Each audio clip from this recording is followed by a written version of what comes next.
Materi kuliah metode numerik terdiri dari: pertama, mencari akar persamaan. Kedua, menyelesaikan persamaan aljabar linier. Ketiga, menyelesaikan persoalan optimasi atau optimalisasi. Yang keempat, curve fitting. Dan kelima, menyelesaikan persamaan diferensial. Semua materi itu akan diberikan dalam 14 kali kuliah tatap muka dalam bentuk file PPT.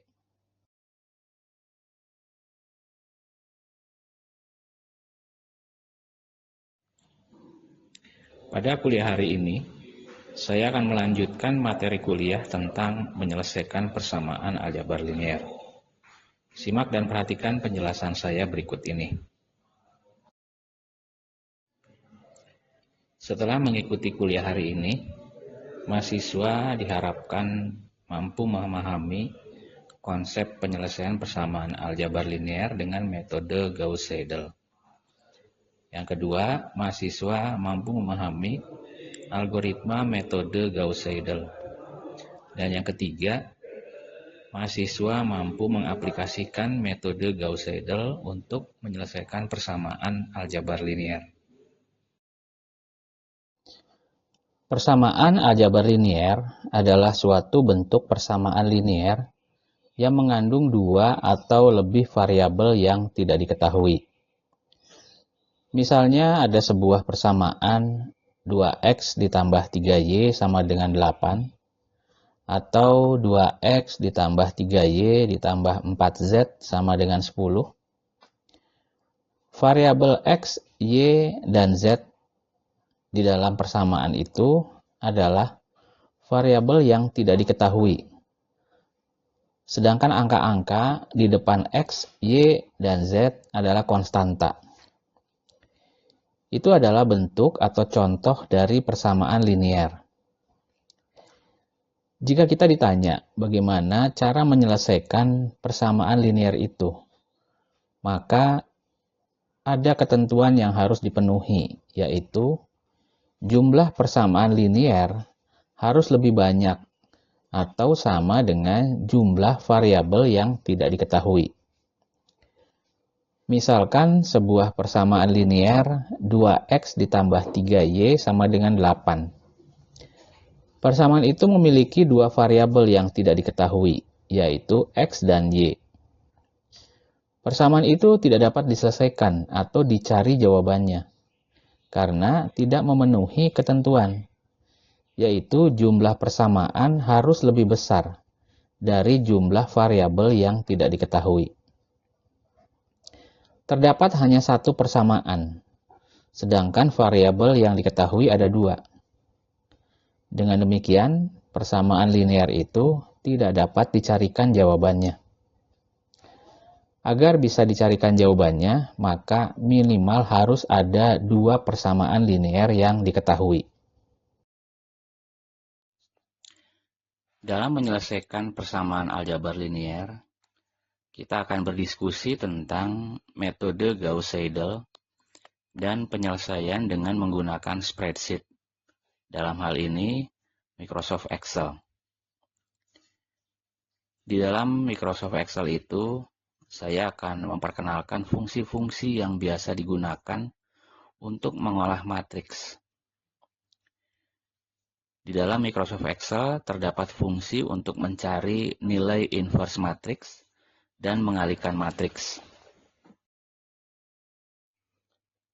Perhatikan contoh 3 persamaan linier yang ada di slide ini. 3 persamaan yaitu 3x1 dikurangi 0,1x2 dikurangi 0,2x3 sama dengan 7,85. Ini adalah persamaan pertama. Kemudian ada persamaan kedua dan ada persamaan ketiga. Coba kamu perhatikan di slide ini. Kemudian dari 3 persamaan itu, dengan menggunakan metode Gauss-Seidel dan nanti juga akan menggunakan operasi perhitungan pada Microsoft Excel, kita akan mencari berapa nilai X1, X2, dan X3. Di dalam metode Gauss-Seidel, kita harus melakukan perubahan pada bentuk persamaan linear. Jadi persamaan linear 1 itu harus diubah bentuknya menjadi persamaan linear lain. Contohnya dalam hal ini, kita lihat bentuk persamaan A11X1 ditambah A12X2 ditambah A13X3 sama dengan B1. Persamaan itu diubah bentuknya menjadi X1 sama dengan dan seterusnya. Jadi kita harus mengeluarkan variabel X1 dari persamaan linear awal. Sehingga kita hanya memiliki X1 di ruas kiri dan sisanya di ruas kanan. Kamu lakukan hal yang sama untuk persamaan kedua dan persamaan ketiga. Jadi dari persamaan 1 itu akan memisahkan X1 dari yang lain, sedangkan dari persamaan kedua akan memisahkan X2 dari variabel lain, dan dari persamaan 3 akan memisahkan variabel X3 dari variabel lainnya. Ini adalah persamaan baru yang diubah dari persamaan sebelumnya. Sehingga kita melihat variabel X1, X2, dan X3 terpisahkan dari variabel-variabel lainnya. Dalam persamaan pertama, perhatikan X1 sama dengan B1 dikurangi A12 kali X2 dikurangi A13 kali X3 dibagi dengan A11. Kemudian di dalam X2 kita juga bisa melihat ada persamaan baru. Demikian juga kita lihat perubahan pada persamaan ketiga, di mana variabel X3 terpisahkan dari variabel lainnya. Setelah mengubah bentuk persamaan linear menjadi persamaan linear yang lain dengan memisahkan X1, X2, dan X3, maka kemudian dilanjutkan dengan menyusun tabel yang kamu lihat di slide ini.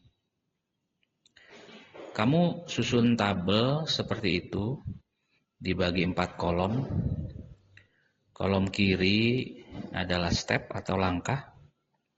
Kemudian kolom kedua adalah nilai dari X3. Kolom ketiga adalah nilai dari X2. Dan kolom terakhir adalah nilai dari X1. Di step 1 atau langkah ke-1, kamu beri nilai X3 dan X2 dengan angka 0. Kemudian nilai X1 kamu hitung dari persamaan yang kamu peroleh dari langkah sebelumnya. Jadi pada slide sebelumnya, kamu lihat di sana ada 3 persamaan, yaitu persamaan X1, persamaan X2, dan persamaan X3. Nah, di tabel ini, nilai X1 itu dihitung dari nilai X2 dan X3 yang nilainya 0. Kemudian kita lanjut ke step 2. Di dalam step 2, kamu akan menghitung nilai X3. Nilai X3 itu membutuhkan nilai X1 dan X2. Yang dalam hal ini, nilai X1 dan X2 itu diambil dari step 1. Setelah nilai X3 didapat, lanjut menghitung nilai X2 di step 2.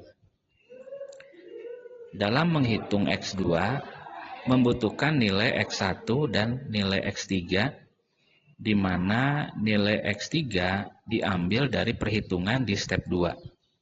Sedangkan nilai X1 diambil dari perhitungan di step 1. Setelah nilai X2 dan nilai X3 diperoleh, maka di dalam step 2 ini kamu lanjutkan menghitung X1 sama dengan yang kamu lakukan pada hitungan step 1. Demikian seterusnya, perhitungan pada step 3, 4, 5, dan seterusnya itu dilakukan dengan cara yang sama. Atau kamu tinggal menerapkan copy multisel.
Untuk lebih memahami bagaimana penerapan metode Gauss-Seidel, perhatikan contoh kedua yang ada di slide ini. Ada sebuah truss yang terdiri dari 3 batang, yaitu batang 1, 2, dan 3. Kemudian dari contoh ini, kalian diminta untuk menghitung gaya-gaya yang terjadi pada batang 1, batang 2, batang 3, serta reaksi tumpuan di titik A dan titik B. Tentunya, untuk bisa menyelesaikan persoalan ini, kalian harus membuat diagram benda bebas terlebih dahulu. Kemudian setelah itu, kalian harus menerapkan persamaan kesetimbangan, yaitu hukum Newton, agar kalian bisa mendapatkan beberapa persamaan yang akan digunakan untuk menghitung gaya F1, F2, F3, serta gaya-gaya di tumpuan A dan B. Pada slide ini, kalian melihat ada 6 buah persamaan yang diturunkan dari diagram benda bebas. dan kemudian menerapkan persamaan kesetimbangan, yaitu hukum Newton, pada persoalan yang diketahui pada soal nomor 2 ini. Setelah mendapatkan rumus-rumus, misalnya RAX sama dengan F2 ditambah F1 cos 30 itu sebagai rumus ke-1, kemudian rumus kedua RBY sama dengan F3 sin 60, dan lain sebagainya. Kemudian dari penjelasan saya sebelumnya, kalian harus membuat tabel-tabel yang disusun seperti yang ada di slide ini. Jadi kita melihat pada tabel itu ada kolom-kolom gaya F3, F2, F1, RBY, RAY, dan RAX. 5 kolom pertama kalian harus isikan dengan angka 0 pada step 1. Kemudian setelah itu di kolom terakhir kalian harus menghitung RAX. Pada step berikutnya kalian mulai memasukkan rumus ke dalam kolom F3, F2, F1, RBY, dan RAY. Sehingga nanti akan diperoleh gaya-gaya yang ingin dicari. Dan perhitungannya dilakukan hingga mencapai konvergen dengan cara copy multisel. Pada slide sebelumnya, saya tidak menjelaskan bagaimana cara mendapatkan 6 persamaan tadi dari diagram benda bebas batang-batang. Sebelum melanjutkan ke slide berikutnya, silakan kalian semua susun diagram benda bebas batang-batang yang ada. Kemudian aplikasikan persamaan kesetimbangan untuk mendapatkan 6 persamaan itu. Setelah perhitungan disusun dalam bentuk tabel, maka kemudian kita akan memperoleh hasil akhir atau solusi dari contoh kedua ini. Jadi kita melihat perhitungan sudah mencapai konvergen dan kita mendapatkan nilai gaya F3, F2, F1, RBY, RAY, dan RAX seperti yang kita lihat pada step terakhir.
Selanjutnya, coba kalian kerjakan contoh ketiga yang ada di slide ini. Pada contoh ini diketahui ada persoalan penerjun yang menggunakan parasut yang turun dengan kecepatan yang sama. 3 orang penerjun itu memiliki massa dan koefisien drag berbeda dan menghasilkan 3 persamaan berbeda. Seperti yang kalian lihat pada slide ini, setelah memasukkan koefisien-koefisien yang diperlukan ke dalam persamaan, kemudian kalian coba selesaikan persoalan ini dengan menggunakan metode Gauss-Seidel. Di dalam contoh keempat, ada persoalan perpindahan panas, khususnya perpindahan panas konduksi, di mana diketahui sebuah bidang dengan distribusi temperatur yang berbeda di setiap sisinya. Kalian diminta mencari distribusi temperatur di titik 1, 2, 3, dan 4 dengan metode energi balance. Dari metode itu, kita bisa menurunkan persamaan di nodal 1, 2, 3, dan 4, seperti yang ada di sebelah kanan slide ini.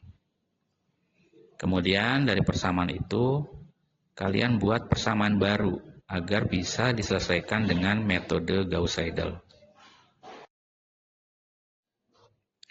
Dengan menyusun tabel seperti yang ada pada slide ini, kemudian dengan memberikan nilai awal T4, T3, dan T2 pada step 1 sama dengan 0, kita bisa menghitung nilai T1 yang ada di kolom terakhir.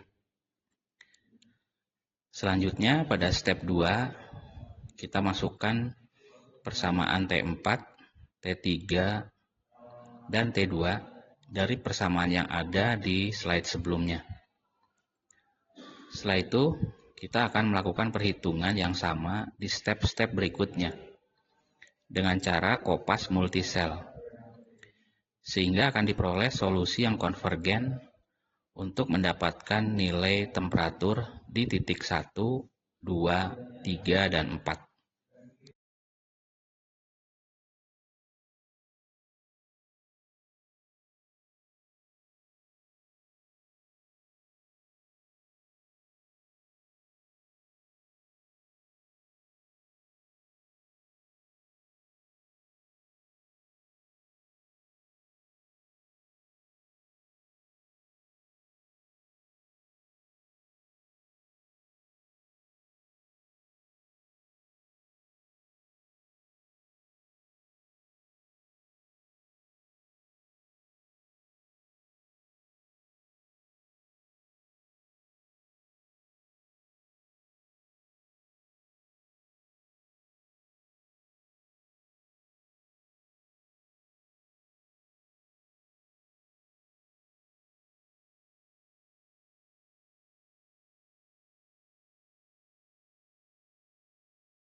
Setelah menyelesaikan kuliah hari ini, tugas yang harus kalian kerjakan di rumah adalah mengerjakan kembali contoh soal nomor 2, 3, dan 4 dengan menggunakan metode iterasi Gauss-Seidel.